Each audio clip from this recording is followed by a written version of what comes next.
guys, Jameson Redding here with yakangler.com and Jackson Kayak. I wanted to bring you a quick tip today on the baits that are my go-to for muddy water. So one of the first baits I want to talk about is actually one of my favorite ways to fish, and that's the spinner bait. I love throwing a spinner bait, especially when it's windy out or the water's a little dingy. I do think color matters. I seem to have a lot more luck with a chartreuse or chartreuse and white combination. And also you'll notice on spinner baits there's a lot of different blade configurations. I usually do a 2-blade setup. I start out with the willow blades. If I don't feel like I'm getting enough vibration, the water's super dirty, you can go to a Colorado blade. Also play around with the different size blades. The Colorado blades, especially the bigger ones, are going to get a lot more vibration than the willow blades are. So if those fish really need, to key in on that vibration in dirty water, play around with the different sizes. I also always put a trailer on my spinner baits, whether it be, I love these little fork tail trailers that you can get. They're about 4.5 to 5 inches long. It just makes a nice sleek look when it's coming through there. It kind of mimics the bait fish that the bass are feeding on. Also, I'll use, if I want a little bit more vibration, again, I can use the Z-Man paddlers. They're a jointed paddle tail swim bait, so I'll use that as my trailer, 4 or 5 inch. They also come in scented, so it always helps to have a little bit of smell, vibration, and the visual effect to get those fish to react to the bait.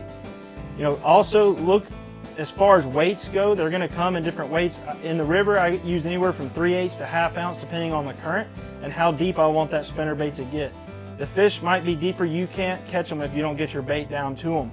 You want to be bouncing off the structure, bouncing off the rocks, bouncing off the tree limbs. That's what's nice about a spinner bait. You can rip it through that structure and not worry too much about it, get it hung up.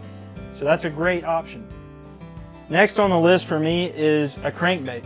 I love throwing crankbaits as well. The bite's very similar to what I would get. It's a reaction strike, so they usually hit it really hard.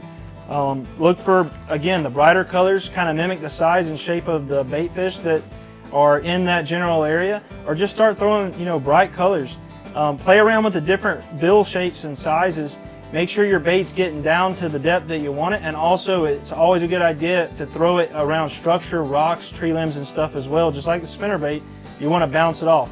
That bill's going to help deflect that lure from getting hung up, so don't be afraid to kind of work it near the structure. The fish will come out and hit it, and that erratic movement that it gets when it runs into those things is what usually triggers the strike. Last but not least, and also another one of my favorite baits to throw, especially in a river, it's a very streamlined bait, you can almost work it as a jig as well, is the Z-Man chatterbait.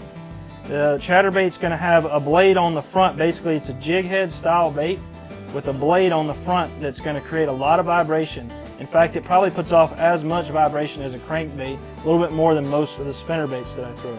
I do the same thing here. I have it tipped with the scented paddlers, the 4-inch.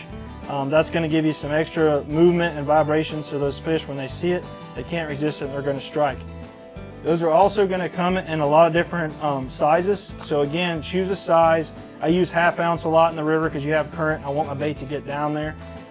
Choose a size that you can get into the structure, bounce it on and off, same way you would with the crankbait and the same way you would with the spinner bait.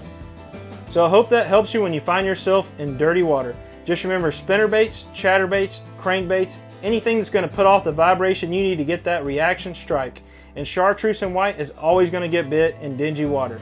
Until next time, I'm Jameson Redding. Make sure you subscribe to my channel for more quick tips and videos.